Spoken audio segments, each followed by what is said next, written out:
پێغەمبەری خوا عەلەیهی سەڵاتو وەسەلام لە فەرموودەیەکدا دەفەرمێ يود أهل العافية يوم القيامة حين يرون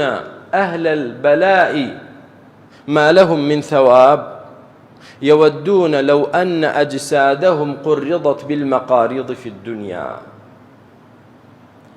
دەفەرمێ سەڵات سلامی خوای گەورە لەسەر بێ ئەهلی عافیەت ئەوانەی کە لە دنیادا ژیانیان خۆش بووە، سەلامەت بوون، نەخۆش نەکەوتون، تووشی فەقیری نەبوون، تووشی دەرد و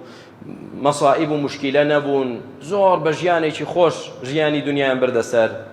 کاتێک لە ڕۆژی قیامەتدا حين يعطى أهل البلاء الثواب،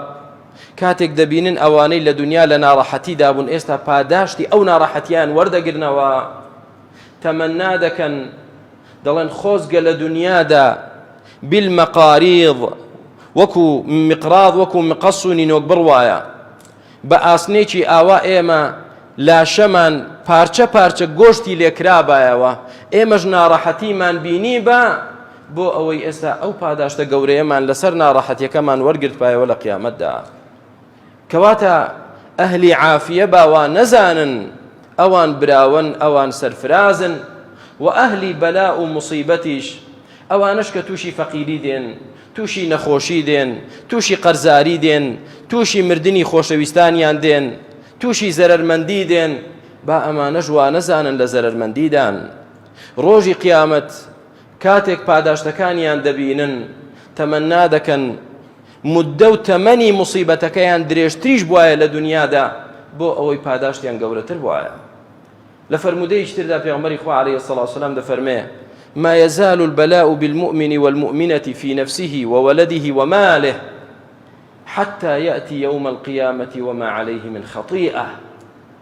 بەڵاو مصیبەت بەردەوام تووشی ئینسانی ئیماندار دەبێ، ئەوەی کە ئیماندارە خوای گەورە تاقی دەکاتەوە ناڕەحەتی بەسەر دێنێ، بەردەوام تووشی بەڵای دەکات لە خودی خۆیدا، نەخۆشی دەخا، تووشی مصیبەتی دەکات، تووشی قەرزاری دەکات، تووشی فەقیری دەکات، وولدیه مناڵەکەی لەوانەیە نەخۆشکەوێ، لەوەیە بمرێ، لەوەیە ئەنواع مشاکل تووشی مناڵەکەی بێ، تووشی ماڵ و سامانەکەی بێ.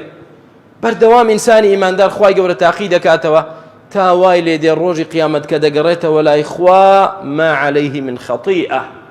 هیچ تاوانێکی پێوە نەماوە ئەو مرۆڤە، ئەو ئیماندارە هیچ تاوانێکی پێوە نەماوە. بۆ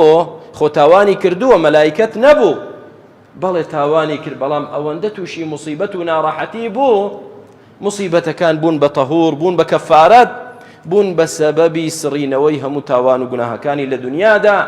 ڕۆژی قیامەت دەگەڕێتەوە لای خوا هیچ تاوانێکی نەماوە. ئەی ئەو تاوانانەی کە کردی لە دنیادا، فلان مصیبەت ئەو تاوانەی برد و فلان ناڕەحەتی ئەو تاوانەی برد و فلان خەم و خەفەت ئەو گوناهەی بردیت، کەواتە ئەی ئەو کەسەی لە ناڕەحەتی دایت سەبرت بێ، ئەجرت گەورەیە لای خوا. پەروەردگارمان دەفەرمێ ئینەما یوەفە الصابرون ئەجرەهم بغەیری حیساب. ئەوانەی کە سابرن لەسەر فەقیری، لەسەر برسێتی، لەسەر نەخۆشی،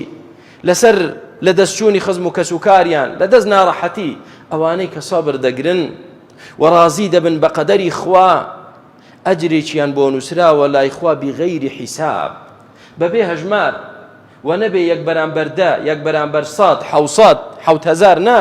بغەیری حیساب، بەبێ حیساب خوای گەورە ئەجر و پاداشتی ئەو کەسانە دەداتەوە کە سابرن، ئارام دەگرن، سەبر دەگرن لەسەر ناڕەحەتی.